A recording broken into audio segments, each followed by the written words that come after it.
If you cross that tree line, Luna, the treaty is broken. Marcus roared, his voice cracking like a whip through the freezing rain. You are mine by law. Turn back. Luna didn't stop. Her lungs burned, her torn silk dress catching on the jagged briars. Ahead lay the Blackwood, a territory no sane wolf entered. It was a death sentence. But death was a kindness compared to the gilded cage Marcus had built for her. Let the treaty burn, she whispered to the biting wind. She ran into the forest to escape her arranged mate, and without knowing it, ran straight toward the heart of the forbidden territory, straight toward the arms of the Alpha King. She vaulted over a moss-covered log, plunging into the darkness. The forest swallowed her whole. The transition from the manicured, patrol-heavy borders of her home pack to the ancient, untamed expanse of the Blackwood was instantaneous. It was as if she had breached the wall of a soundproof room. The howling winds that had battered her in the open fields were suddenly choked by the dense, towering canopy of centuries-old pines. The rain, previously a driving sheet of ice, now fell in heavy, rhythmic drops, echoing like a heartbeat against the forest floor. Luna didn't slow down. Her bare feet, she had abandoned her suffocating silver heels miles back on the asphalt, slapped against the freezing mud, slipping on slick roots and sharp stones. Pain radiated up her calves, her muscles screaming in protest, but adrenaline was a powerful anesthetic. Behind her, the sounds of pursuit were abruptly severed. She chanced a glance over her shoulder, her chest heaving violently. Through the dense thicket, 50 yards back, she could see the faint, sweeping beams of flashlights cutting through the mist. She saw the silhouettes of Marcus's trackers. They were pacing back and forth along the invisible line that separated the territories. She could almost smell their frustration, the acrid tang of their sweat and anger. But they did not take a single step forward. They were terrified. A grim, breathless laugh scraped its way out of Luna's throat. Marcus, a man who believed the world bowed to his checkbook and his bloodline, had ordered his elite guard to stop. The realization brought a fleeting, intoxicating rush of victory. For 3 months, she had endured the stifling rehearsal dinners, the polite smiles masking political threats, and the suffocating scent of Marcus's heavy cologne as he paraded her around like a prized mare. Tonight, the night of the binding ceremony, she had shattered the illusion. She had waited until the champagne flowed and the guards relaxed, slipped through the conservatory window, and ran. But the victory was cold, and it faded quickly as the reality of her surroundings set in. She turned her face forward, peering into the pitch-black abyss of the Blackwood. The silence here wasn't empty. It was heavy, expectant. The air smelled of damp earth, decaying pine needles, and ozone. There were no marked trails, no ambient light from distant cities. This was the domain of the Alpha King, a man who was more myth than flesh to the southern packs, a ruler who operated outside the council's jurisdiction, governing a sprawling empire of wilderness and wealth with absolute, ruthless authority. No one crossed into his territory without an invitation. Those who did were rarely heard from again. A violent shiver racked Luna's frame. The adrenaline was receding, leaving behind the biting cold of the autumn storm. Her dress, a ridiculously expensive concoction of ivory silk and lace, hung in ruined ribbons, plastered to her freezing skin. Keep moving, she told herself. If you stop, you freeze. She forced her legs to carry her deeper. Every step was a negotiation with gravity. The terrain grew steeper, the underbrush thicker. She navigated by touch and the faint, silvery illumination of a moon struggling to pierce the cloud cover. Logic dictated she find shelter, an overhang, a hollowed tree. But panic drove her blindly forward. She needed to put as much distance between herself and Marcus's border as possible, even if it meant marching into the jaws of something worse. An hour passed, maybe 2. Time distorted in the dark. Her breath wheezed in her chest, tasting of copper. The cuts on her arms and legs burned with the grime of the forest. The cold had seeped into her bones, turning her joints to rusted iron. She stumbled over an exposed root, her ankle rolling with a sickening pop. Luna cried out, a raw sound that was immediately swallowed by the vastness of the woods, and pitched forward. She hit the ground hard, her hands scraping against sharp rocks as she tried to break her fall. The impact knocked the last reserve of air from her lungs. She lay there in the mud, the freezing rain seeping through her torn dress. She tried to push herself up, to command her arms to hold her weight, but her body had nothing left to give. Her vision blurred at the edges, a dark curtain threatening to close over the forest. Just for a minute, she thought, pressing her cheek against the wet earth. Just rest for 1 minute. Then, the ambient noise of the forest vanished. The dripping of rain, the rustle of wind in the high branches. It all ceased. A new scent rolled over her. It wasn't the damp decay of the forest. It was sharp, terrifyingly clean, and incredibly potent. Cedar, petrichor, and something electric, like the air right before a lightning strike. The ground beneath her vibrated faintly. Footsteps. Slow, deliberate, and impossibly heavy. Luna fought through the paralyzing exhaustion, forcing her heavy eyelids open. She rolled onto her back, her breath hitching as she looked up. A shadow had detached itself from the darkness of the trees. It was a man, towering and broad-shouldered, blocking out the meager moonlight. He stood perfectly still, looking down at her, and the sheer, crushing weight of his presence made the air in Luna's lungs evaporate. The man did not speak. He merely watched her, his posture relaxed, but radiating an apex predator's coiled tension. Luna blinked against the rain, trying to bring his features into focus. He wasn't a feral beast draped in furs, as the southern rumors suggested.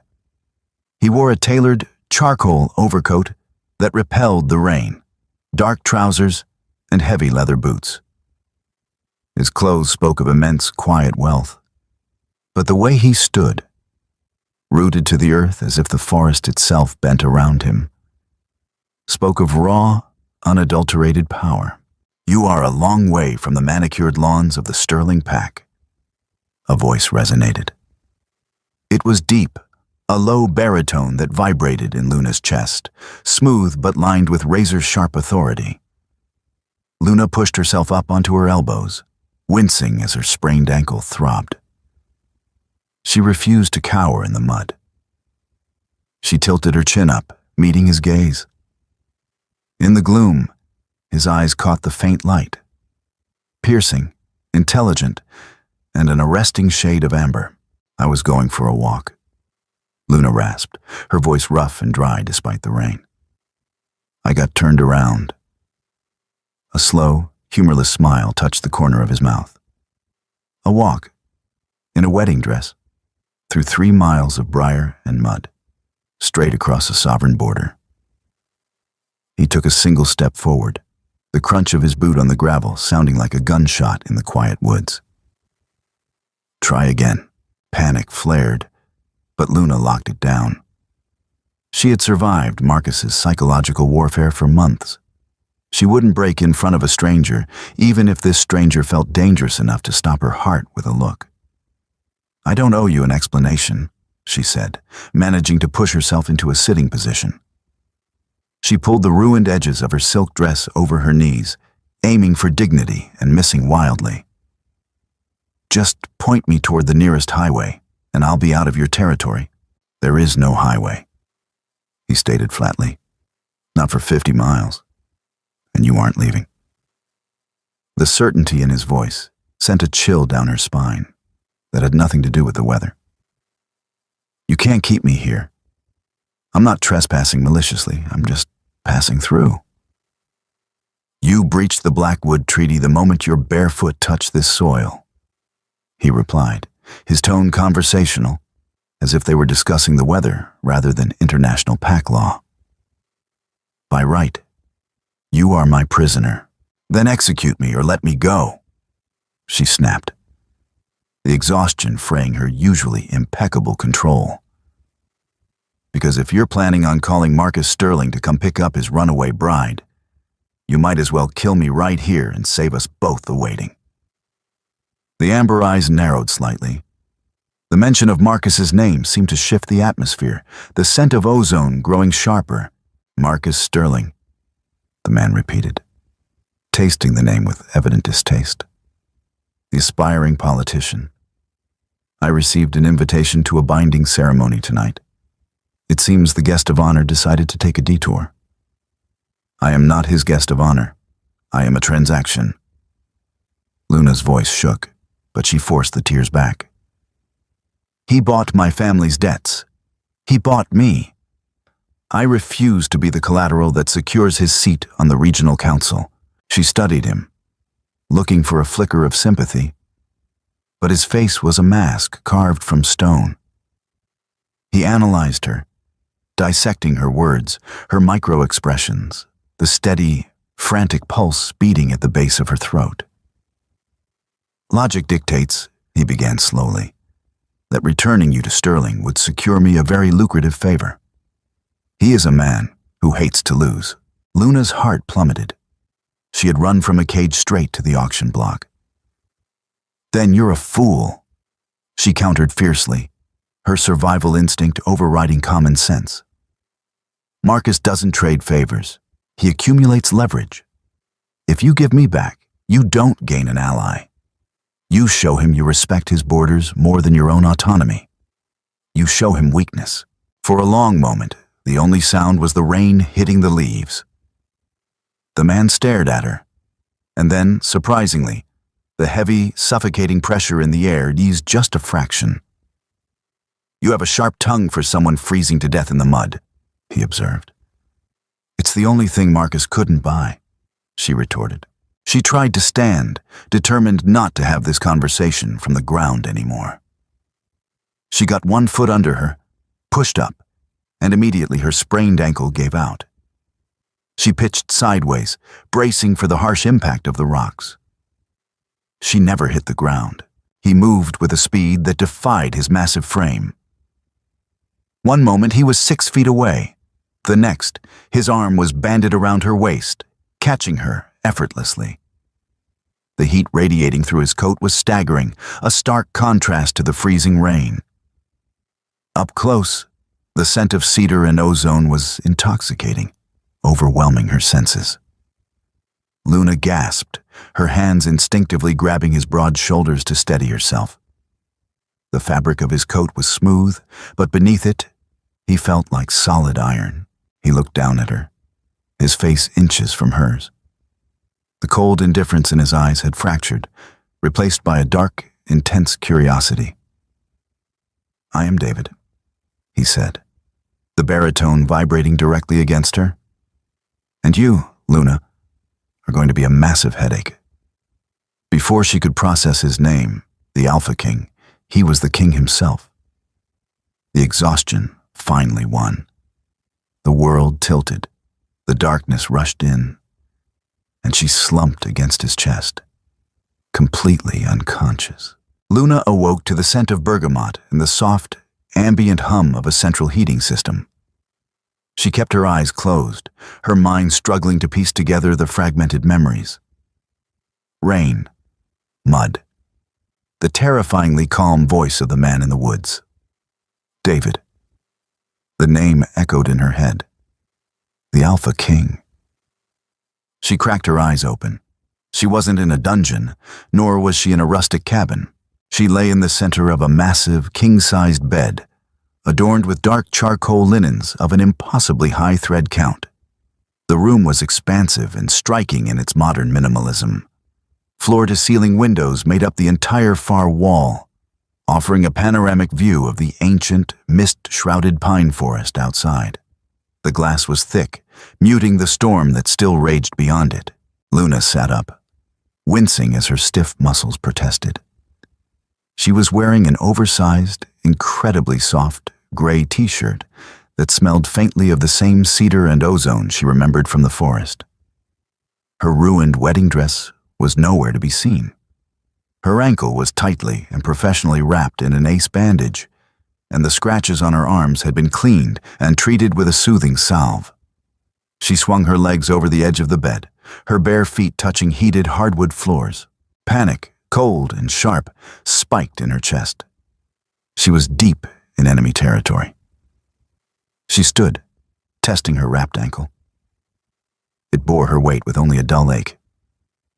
She limped toward the heavy oak door on the opposite side of the room. She grasped the brushed steel handle and pulled. Locked. "Damn it," she hissed, rattling the handle. "I wouldn't advise breaking that. It's solid core, reinforced." Luna spun around, her heart leaping into her throat. David sat in a sleek leather armchair in the shadowed corner of the room, near a minimalist gas fireplace she hadn't noticed. He was no longer wearing the heavy overcoat. Dressed in a dark, fitted sweater and slacks, he looked less like a mythical warlord and more like a ruthless CEO. Yet, the aura of power remained, pressing against the walls of the room. He held a crystal tumbler with an inch of amber liquid, watching her with those piercing, analytical eyes. "How long have you been sitting there?" she demanded, crossing her arms defensively, acutely aware of how small she felt in his oversized shirt. "Long enough to know you don't sleep peacefully," he replied, taking a slow sip of his drink. "You fight even when you're unconscious." "A habit one develops when surrounded by enemies," she shot back, leaning against the doorframe to take the weight off her ankle. "Who changed my clothes?" "My pack doctor, Dr. Aris. She also set your sprain and treated your abrasions." David set the glass down on a side table. The soft clink commanded the room's attention. "You slept through yesterday and last night. It is currently Tuesday morning." 36 hours, Luna breathed, her mind racing. Marcus will have realized I didn't just get lost on the grounds. He knows I crossed." "He does," David confirmed, his tone dangerously mild. "He sent an envoy to my southern border checkpoint yesterday afternoon, a very aggressive beta who demanded the immediate return of his alpha's property." Luna felt the blood drain from her face. Her hands gripped her arms tighter. "And?" David stood slowly. Even across the large room, his height was intimidating. He walked toward the floor-to-ceiling windows, looking out at his domain. "I told my guards to send the beta back with a message, that the Blackwood does not answer to the Sterling Pack, and that any further uninvited incursions would be considered an act of war." Luna stared at his broad back, stunned. You didn't give me back." He turned his head slightly, viewing her in his periphery. "Do you want me to?" "No," she said instantly, fiercely.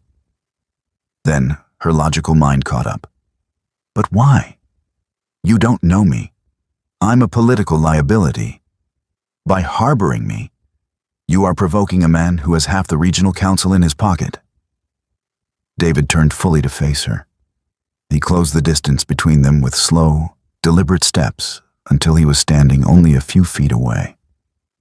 The heat radiating from him was palpable. Luna forced herself to hold her ground, looking up into his amber eyes. "Marcus Sterling is a parasite," David said softly, the quiet volume of his voice making the words heavier. "He has been testing my borders for 6 months. Accidental hunting parties crossing the line, surveillance drones malfunctioning over my airspace. He is trying to gauge my response time, my pack's strength." He tilted his head, studying her face. "And then, his prized acquisition, the woman whose family bloodline carries significant historical weight with the council, runs screaming into my woods on the night he was supposed to secure her. Luna frowned, her brow furrowing. You think I'm a spy? You think Marcus sent me here intentionally to gather intel? No, David said smoothly. A spy wouldn't have abandoned her shoes in the mud or run until she collapsed from hypothermia. Your desperation was entirely genuine. Then why keep me? Because, David murmured, his gaze dropping briefly to her lips before snapping back to her eyes. You are the one thing Marcus Sterling wants that he currently cannot have. And in the game of power, Luna, leverage is everything. You are no longer his collateral. He stepped back, the intense proximity breaking, and walked toward the locked door. He pressed his thumb against a biometric scanner on the wall beside it. The lock clicked open. You are my guest, David said, opening the door. You have the run of this wing of the estate. Aris will bring you proper clothes. Do not attempt to leave the compound. The woods will kill you if the perimeter guards don't. He stepped out into the hall, pausing before he closed the door behind him. Rest, Luna. We have much to discuss later. Sunlight, pale and sharp, fractured through the floor-to-ceiling windows, waking Luna from a deep, dreamless sleep. The storm had finally broken, leaving the ancient pines of the Blackwood dripping and vibrant green against a slate-gray sky. She lay still for a moment, the heavy charcoal linens wrapped around her, cataloging her physical state. The sharp, blinding agony in her ankle had dulled to a manageable throb, and the biting exhaustion in her bones had been replaced by a tense, nervous energy. She threw off the covers and limped toward the sleek, adjoining bathroom. Sitting on the pristine vanity was a neat stack of clothing, a pair of dark, tailored woolen trousers, a thick, cream-colored cashmere sweater, and clean undergarments that looked suspiciously brand new. Beside them sat a note written in elegant, sharply angled script. Dr. Aris. The trousers have been tailored to accommodate the bandage. Luna dressed quickly, grateful for the warmth of the cashmere. The clothes fit perfectly, which unsettled her. It spoke to a level of surveillance and precision that felt suffocatingly familiar, echoing the gilded cage she had just escaped. Yet, the fabric was devoid of the heavy, cloying floral perfumes Marcus always insisted her garments be washed in. Instead, they smelled faintly of the crisp, ionized mountain air. Stepping out of her room, she found herself in a wide, sweeping corridor, lined with rich mahogany and sound-dampening wool runners. The architecture of David's compound was striking. It was not the rustic, log cabin fortress the Southern Pax whispered about. It was a masterpiece of modern, brutalist design, integrated seamlessly into the natural rock and forest. High clear-story windows allowed natural light to flood the spaces, highlighting steel beams and raw stone walls. It was functional, deeply private, and fiercely secure. She followed the subtle scent of roasted coffee and the quiet murmur of voices down a sweeping glass staircase. At the bottom, the space opened into a vast, multi-level living area that overlooked a sheer drop into a misty valley. In the center of the room, standing beside a massive, dark granite island, was David. He wore a dark slate button-down shirt, the sleeves rolled up to his forearms, revealing lean, heavily corded muscle and a constellation of faded, silvery scars. He was speaking quietly to a woman with sharp features and a white coat draped casually over her arm. Dr. Aris, Luna presumed. When Luna's foot hit the final step, both of them stopped talking and turned. "Good morning," Aris said, her voice warm but her eyes assessing Luna with clinical precision. "I see the swelling has gone down. How is the weight bearing?" "Manageable," Luna replied, keeping her posture straight. She looked at David. He was watching her intently, that familiar, heavy aura of authority rolling off him in invisible waves. Thank you for the clothes. Practicality dictates you have something other than a ruined dress if you are to be walking my halls, David said smoothly. He gestured to a stool at the island. Sit. You need calories. Luna approached cautiously, taking a seat. A steaming mug of black coffee and a plate of scrambled eggs and cured meat were slid in front of her. The aroma made her stomach twist with sudden, hollow hunger. But she didn't touch the fork. I don't like being managed, Luna said quietly, looking directly into David's amber eyes. I spent 6 months having my meals planned, my steps monitored, and my clothes measured by Marcus. I will not trade one handler for another, even if the new one has better real estate. Iris raised an eyebrow, a flicker of amusement crossing her face, before she discreetly excused herself, leaving them alone in the cavernous room. David leaned against the counter, resting his hands flat on the cold granite. He didn't look angry. If anything, the intense curiosity she had seen in the forest returned. I am not managing you, Luna. I am keeping you alive. You are a human crossing a volatile border without supplies, allies, or a plan. If you view a warm meal and medical attention as manipulation, your perspective is skewed. My perspective is based on survival, she countered, her voice steady despite the rapid beating of her heart. You told me last night that I am leverage. Leverage is meant to be used. I want to know exactly what the board looks like before you move my piece. A slow, genuine smile tugged at the corner of David's mouth, entirely transforming his severe face. It was a fleeting expression, but it shifted the atmosphere in the room from a boardroom negotiation to something dangerously intimate. You are exceptionally logical for someone operating on adrenaline and fear, he observed, picking up his own coffee mug. Very well. The board is this. Marcus is mobilizing his political allies. He is framing your disappearance as a kidnapping perpetrated by a rogue northern faction. He wants to use this fabricated crisis to petition the regional council for armed expansion into the neutral zone buffering my territory. Luna's breath hitched. He wants a war, and he's using me as the inciting incident. He wants the resources in the neutral zone, and eventually, the Blackwood. David corrected, his tone turning dark, the amber in his eyes hardening like resin. He believes I will either hand you over, proving I am easily intimidated, or I will keep you, giving him the legal justification to strike. He thinks he has trapped me. Has he? She asked softly. David took a slow sip of his coffee, his gaze burning into hers.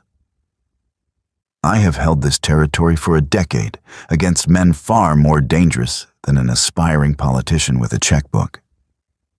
He hasn't trapped me, Luna. He has merely invited me to play. Eat your food. We have work to do. Over the next 48 hours, the illusion of Luna being a mere guest fractured, revealing the intense, militaristic reality of the Blackwood Pack. The compound was the nerve center of a massive, highly disciplined intelligence network, restless and unable to endure another hour of daytime television in her luxurious suite. Luna ventured deeper into the eastern wing. She navigated the quiet halls until she found the source of a low, rhythmic hum of electronics and tense, hushed voices. The heavy oak double doors were slightly ajar. Stepping inside, she found herself in a sprawling, dimly lit situation room.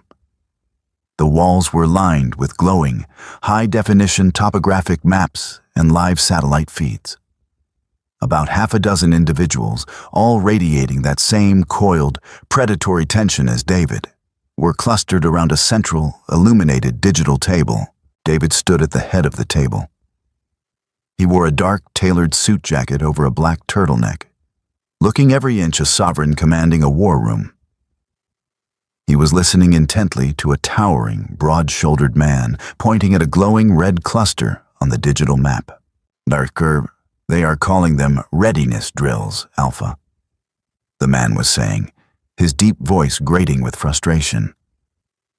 But they are moving heavy transport vehicles and establishing forward supply caches just 2 miles south of the river marker. It's an invasion staging ground. We need to strike the caches tonight. If we strike preemptively in the neutral zone, we validate Marcus's narrative to the council. David replied, his voice a low, calm rumble that immediately silenced the agitated room. We wait. Luna stepped further into the room, the heavy door clicking shut behind her. The sound was minuscule, but in a room full of apex predators, it might as well have been a gunshot. Every head snapped toward her. The air in the room instantly grew heavy, thick with defensive hostility. The large man who had been speaking took a half-step toward her, a low, territorial sound vibrating in his chest. Why is she in here? David held up a single hand. The room froze. His eyes locked onto Luna, analyzing her intrusion. He didn't look angry, merely expectant. Luna forced her hands to unclench, her nails having bitten into her palms. She walked slowly toward the illuminated table, feeling the weight of 6 hostile stares pressing down on her. She looked at the glowing red dots clustered near the blue line of the river. It's a feint, she said, her voice miraculously steady. The large man scoffed. And the socialite knows tactical logistics now. Luna ignored him, keeping her eyes locked on David. Marcus is impatient, but he is obsessively risk-averse regarding his public image. He wouldn't stage his main supply lines where a civilian council satellite could easily document an aggressive buildup. Those trucks, she pointed to the red cluster, are likely empty or carrying minimal, expendable gear. David tilted his head slightly, giving her his full attention. Go on. He uses a private logistics firm for his personal and political security, a shell company called Aegis Solutions. Luna explained, the months of silently observing Marcus's private dinners and phone calls finally yielding something useful. They use smaller, unmarked off-road utility vehicles. If I were him, I would use the noisy, heavy transports as a distraction for your border patrols, while silently moving the real, elite strike force through the dense canopy of the Whispering Ridge. She pointed to a jagged, heavily forested area on the map, miles east of the glowing red dots. It's slower, but invisible from the air. Silence stretched over the room, taut as a wire. The pack members looked from Luna to the map, their expressions shifting from hostility to calculating surprise. David leaned forward, planting his hands on the edge of the digital table. His eyes rapidly scanned the topography of the ridge she had pointed out. He tapped a sequence onto the glass, and a new layer of thermal imaging appeared over the eastern ridge. At first, it was dark. Then, as the filter adjusted, faint, tiny bursts of heat signatures became visible beneath the thick canopy. A collective, sharp breath echoed through the room. Well, David murmured, his voice laced with a dangerous, quiet thrill. He looked up, his amber eyes meeting hers. The look he gave her was not that of a captor to a prisoner. It was the profound, burning look of a commander recognizing a vital ally. It appears our guest has just saved us from a very costly ambush. He straightened up, the aura of authority snapping back into place, harder and sharper than before. Shift the eastern patrols to the ridge. Silence all communications. We will let his elite force walk right into a bottleneck. As the room erupted into quiet, disciplined action, David stepped around the table, stopping just inches from Luna. The proximity was startling. The scent of cedar and rain washed over her, making her heart hammer violently against her ribs. You paid close attention in your gilded cage, Luna, he said softly, meant only for her ears. I told you, she whispered back, refusing to break eye contact. I was plotting my survival. Keep plotting," he murmured, his gaze dropping to her lips for a fraction of a second before he turned back to the war room. "I like how your mind works." The tension in the compound simmered for another 3 days. Luna spent her time reading in the expansive library, occasionally catching glimpses of David moving through the halls with urgent purpose. The dynamic between them had shifted irrevocably since the war room. There was a quiet, electric acknowledgement of mutual respect, a spark of something darker and more magnetic pulling them toward each other. On the 4th evening, the fragile peace shattered. Luna was sitting by the fireplace in her room, reading a thick historical volume when the door chimed.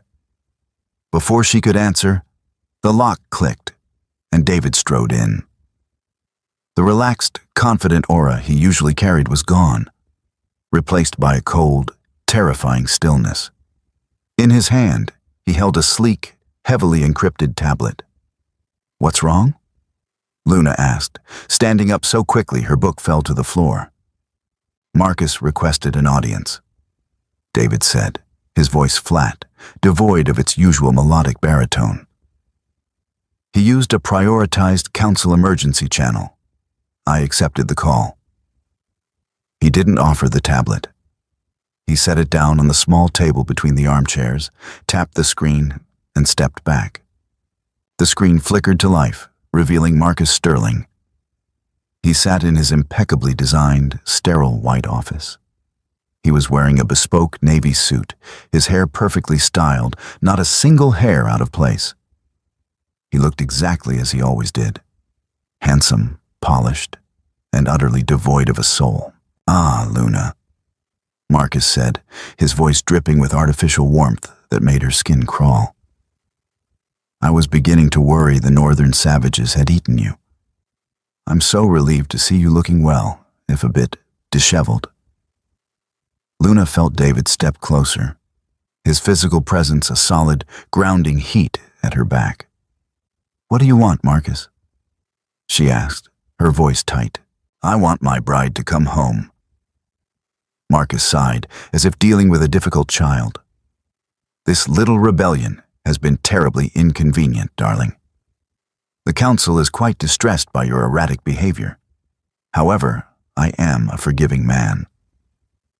"I am never coming back," Luna stated, the words tasting like iron and victory in her mouth. "Your ambush failed. Your political play is falling apart. You have no leverage left." Marcus's polite smile didn't waver, but his eyes turned obsidian black. He leaned closer to his camera. "Oh, my sweet, naive girl. I am a businessman. I always diversify my assets." He picked up a piece of heavy parchment from his desk and held it to the camera. It bore the heavy wax seal of the Regional Banking Authority. "I knew you were flighty, Luna. So, the morning of our ceremony, I expedited the acquisition of your family's remaining debts. All of them, including the medical loans for your grandfather's specialized care facility." Marcus tapped the paper. "If you are not back within my borders by midnight tomorrow, I will foreclose on the estate, and your grandfather will be transferred to a state-run minimum care ward. Given his condition, I doubt he would survive the month." The air violently left Luna's lungs. The room spun. The image of her frail grandfather, the man who had raised her when her parents died, being thrown into a sterile, underfunded facility, hit her like a physical blow. Marcus hadn't just built a cage around her. He had built one around the only person she loved. "You..." Luna choked, gripping the back of the armchair to stay upright. "You are a monster." "I am pragmatic," Marcus corrected smoothly. He shifted his gaze off screen, clearly looking at David.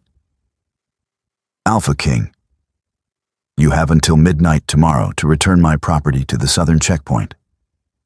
If she is harmed or delayed, I will ensure the Sterling family's ruin is complete, and I will blame your pack for the distress that caused it." The screen went black. The call disconnected. The silence in the room was deafening, save for Luna's ragged, shallow breathing.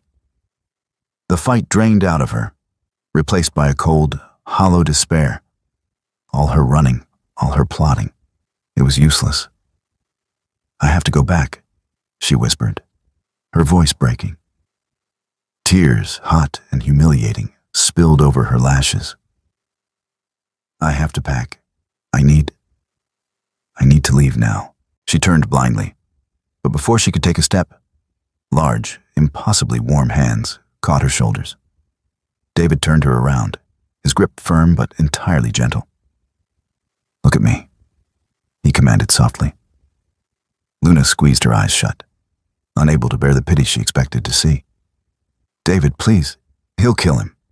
He'll kill my grandfather without laying a finger on him. Luna, look at me." The vibration of his deep voice in his chest commanded obedience. She opened her eyes. There was no pity in David's amber gaze. There was absolute terrifying fury, banked tightly behind iron control. He stepped into her personal space, his hands sliding from her shoulders to cup her face. His thumbs gently wiped the tears from her cheeks. The touch was electric, sending a jolt of shock through her panicked system. "You are not going back to that parasite," David murmured, his face inches from hers, his breath warm against her skin. "Do you understand me? You are not a pawn to be traded anymore." "But my grandfather..." "I govern a territory with resources Marcus Sterling couldn't fathom in his wildest dreams." David interrupted, his eyes boring into hers, conveying a promise that felt as old and unbreakable as the forest outside. "I will have my financial operatives acquire the facility your grandfather is in by morning. We will move him to my private compound in the Western Mountains. Marcus will not touch a single hair on his head." Luna stared at him, stunned into silence. "Why? Why would you do that for me? It's millions of dollars. It's..." David's gaze dropped to her lips again, the anger in his eyes melting into something profoundly intense and possessive. He didn't answer with words. He slowly, deliberately, lowered his forehead to rest against hers. It was an achingly tender gesture from a man forged in violence. "Because," David breathed, the scent of ozone and cedar enveloping her, "you ran into my forest, Luna. And what belongs to the Blackwood, I protect." The war room was bathed in the sterile blue light of the digital mapping table. It was 3 a.m, 14 hours before Marcus's deadline, and the air in the room was pulled tight enough to snap. Luna stood with her arms crossed tightly over her chest, her eyes fixed unblinkingly on a pulsing green dot on the screen. It represented Echo Team, David's elite extraction unit, currently navigating the airspace just outside the state-run medical facility where her grandfather was held. David stood beside her, a headset resting over one ear. He had traded his suit for tactical black utility gear, the stark, utilitarian clothing highlighting the dangerous, predatory grace he possessed. He hadn't left her side since the call with Marcus. "Echo 1, you are a go for breach," David commanded, his voice a low, steady rumble that anchored the nervous energy in the room. "Non-lethal force preferred. The target is fragile. We secure the package, and we vanish." "Copy that, Alpha. Commencing blackout in 3, 2, 1. The audio feed crackled, followed by a heavy, static silence. On the screen, the power grid overlay for the facility blinked out. Luna pressed a trembling hand to her mouth. What if Marcus has guards stationed inside his room? What if the stress of the move triggers his heart condition? "Breathe, Luna," David murmured, stepping closer until his arm brushed hers. "Echo Team travels with a premier cardiac specialist.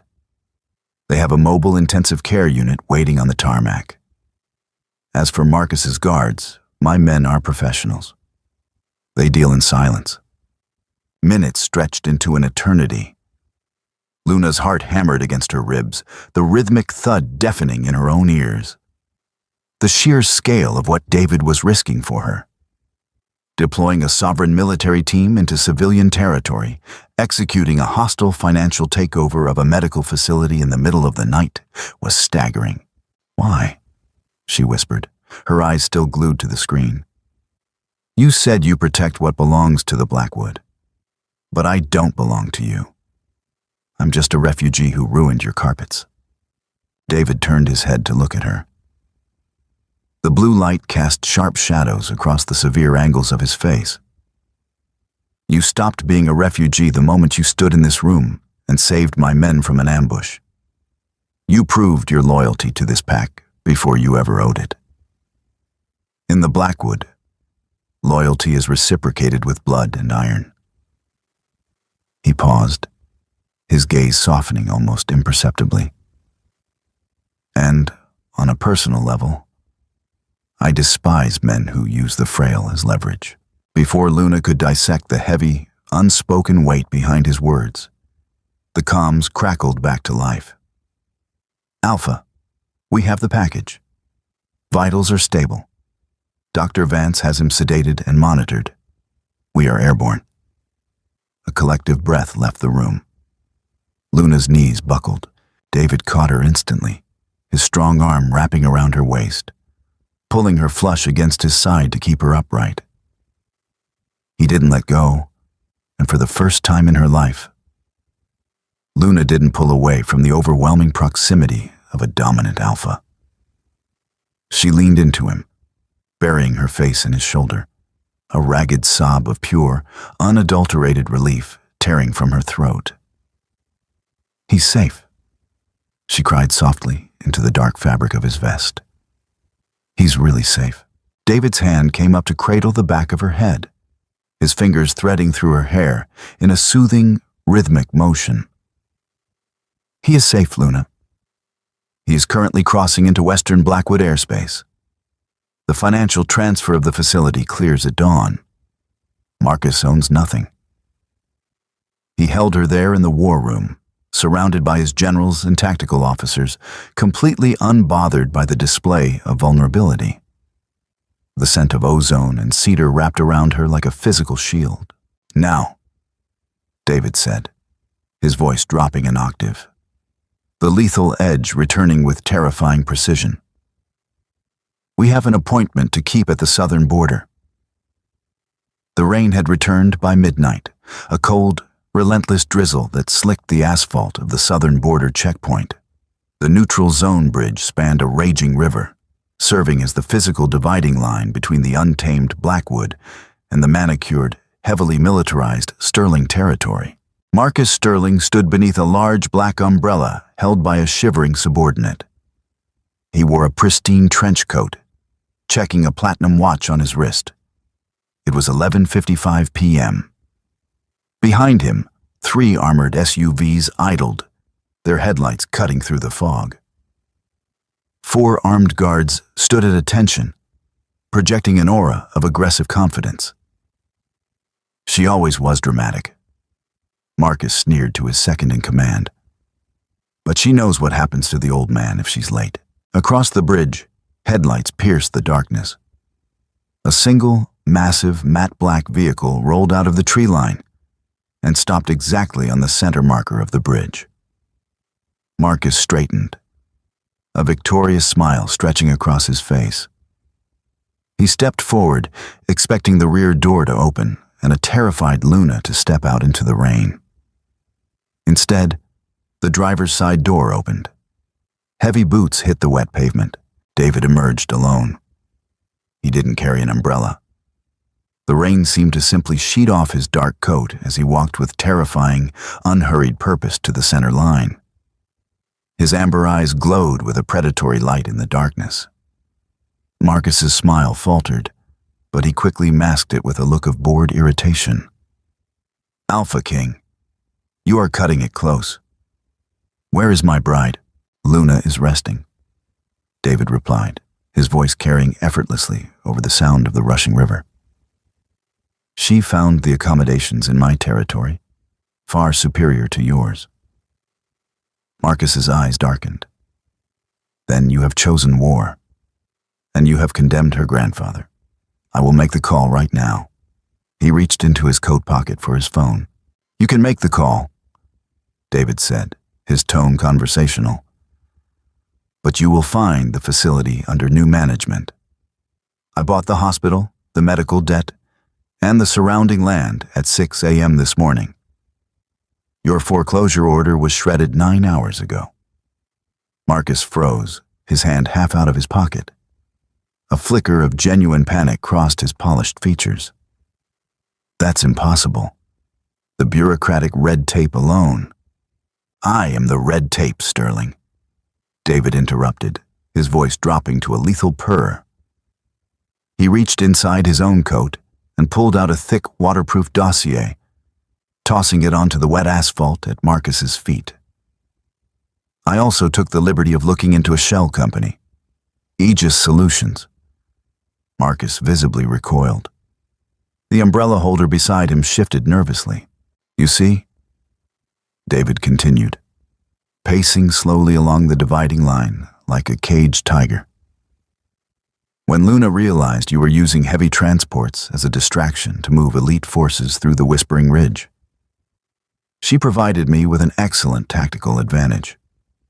But she also provided a paper trail. Aegis Solutions is an unregistered mercenary firm funded by embezzled Sterling Pack accounts. You have no proof." Marcus spat, his voice losing its smooth cadence. "That is fabricated council propaganda." The regional council auditors disagreed, David said, a slow, predatory smile touching his lips. "They raided Aegis headquarters in the capital 3 hours ago. They found the manifests, the illegal weapons caches, and the direct financial links to your personal accounts. You aren't inciting a war, Marcus. You are under investigation for high treason. Liar!" Marcus roared, abandoning his polished facade. He lunged forward, but his guards hesitated, terrified of crossing the boundary line into David's reach. "Check your phone, Marcus," David suggested softly. "I imagine your political allies have been trying to reach you all evening to distance themselves." With trembling hands, Marcus pulled out his phone. The screen was lit up with dozens of missed calls, urgent messages, and emergency alerts from his legal team. The blood drained entirely from his face. His empire, built on intimidation and debt, was collapsing in real time. "She was mine," Marcus whispered, staring at the screen in disbelief. "She was never yours," David corrected, his voice ringing with absolute, final authority. "She is under the protection of the Blackwood. If you or anyone acting on your behalf so much as looks at her again, I won't use lawyers to end you. I will use my teeth." "Do we understand each other?" Marcus didn't answer. He stood shivering in the rain, a broken, ruined man. David turned his back on the enemy and walked to his vehicle. The game was over. The king had won. The morning sun crested the jagged peaks of the Blackwood Mountains, flooding the compound's expansive eastern terrace with warm, golden light. The storm had finally passed, leaving the forest smelling intensely of pine and fresh earth. Luna sat at a small wrought-iron table on the terrace, a steaming cup of tea in her hands. Beside it sat an open tablet. She had just finished a 30-minute video call with her grandfather. He looked tired, but the color was returning to his cheeks. He was resting in a sunlit suite overlooking a pristine alpine lake at David's western sanctuary, attended by private nurses who treated him with actual reverence. For the first time in a year, the crushing weight on Luna's chest was completely gone. She could breathe. The heavy glass door slid open, and David stepped out onto the terrace. He had changed into a simple gray Henley and dark jeans, looking exhausted but deeply at peace. He walked over to the stone balustrade, leaning his forearms against it as he looked out over the endless expanse of his territory. Luna watched him in silence for a moment, admiring the strong, clean lines of his profile. She stood up and walked over to join him, leaning against the cold stone by his side. He's asleep, she said softly. My grandfather. He told me to thank the terrifying giant who bought his hospital. A low chuckle vibrated in David's chest. He is welcome. Dr. Vance assures me he will have a full and comfortable recovery. Silence stretched between them, but it wasn't the tense, heavy silence of the war room. It was peaceful, comfortable. I watched the news feed, Luna murmured, staring out at the trees. Marcus was formally stripped of his alpha title this morning. He's facing decades in a council penitentiary. You dismantled him completely. He built his house on sand, David replied, turning his head to look at her. I simply invited the tide in. He shifted his stance, turning his body fully toward her.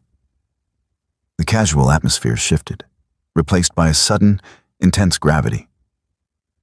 The threat is neutralized, Luna, David said, his voice quiet and achingly gentle. Your debts are cleared. The medical facility is fully funded in perpetuity. You are entirely free. Luna looked up into his amber eyes, her heart beginning a slow, heavy rhythm.